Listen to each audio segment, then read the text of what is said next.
was Friday, the day before Christmas Eve. My brother Nico and I, being young single males and being in Miami, wanted to go out. We were hearing about a bunch of Christmas-themed parties going on at clubs and bars. Nico was 18 at the time, but he had a fake ID, so we figured he'd be alright.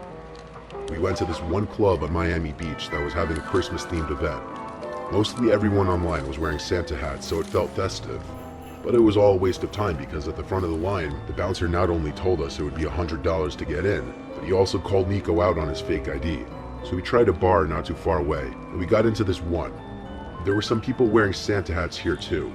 I guess that was expected on the weekend of Christmas. While we were at the bar, this older woman started talking to Nico. I overheard most of their conversation. The woman appeared to be mid-40s. I heard her keep telling my brother how she has such a thing for younger guys with Hispanic accents. To be honest, it sounded kind of creepy and weird, but Nico was probably blinded by the fact that a woman was hitting on him. I just let him do his thing. The woman was wearing a blue Santa hat and had on a sexually provocative Christmas sweater. The two of them were talking for so long that I ended up making friends with the guy sitting next to me at the bar. Then suddenly Nico patted me on my shoulder and said he's gonna leave with the woman. I told him alright. I was happy for him, I guess. I stayed at the bar not much longer after that, and I just called an Uber back to my uncle's, assuming Nico would be spending the night with the woman. I was mid-Uber ride when my phone rang. Nico was calling me. I picked up to static. It sounded as though maybe he pocket-dialed me, but I heard a male's voice in the background that didn't sound like my brother. And then suddenly another male's voice could be heard yelling. I said Nico's name over and over, trying for acknowledgement, but the call eventually disconnected. Obviously, this was a pretty concerning phone call.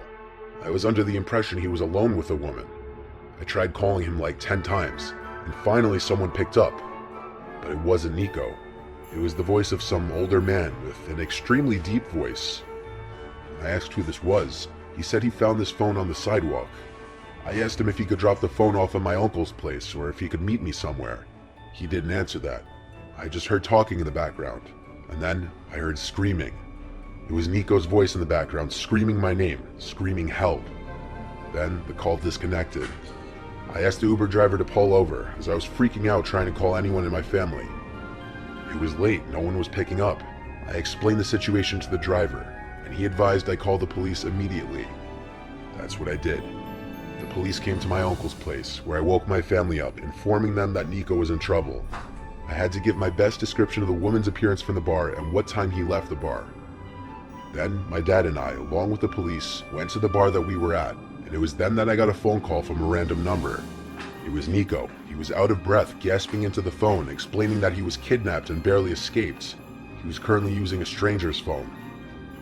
All of us went to Nico's location, which was a sketchy street somewhere in North Miami. When we found him, his face was a bloody mess, he had 2 black eyes, and all of his possessions that he had on him were stolen. He gave his whole story.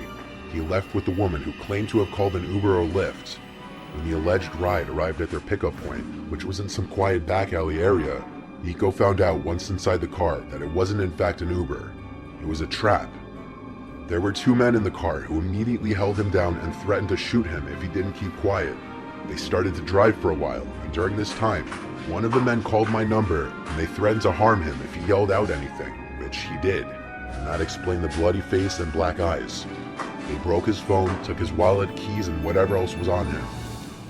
As the car was stopped and he wasn't being held down anymore, he ran for it out of the car. They didn't chase him, the car just sped off and disappeared.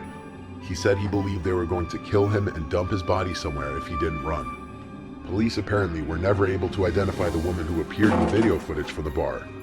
Nico said none of the men were wearing masks, more of a reason he thought they'd kill him. This completely ruined the entire holiday weekend, but we were all just happy he was alive.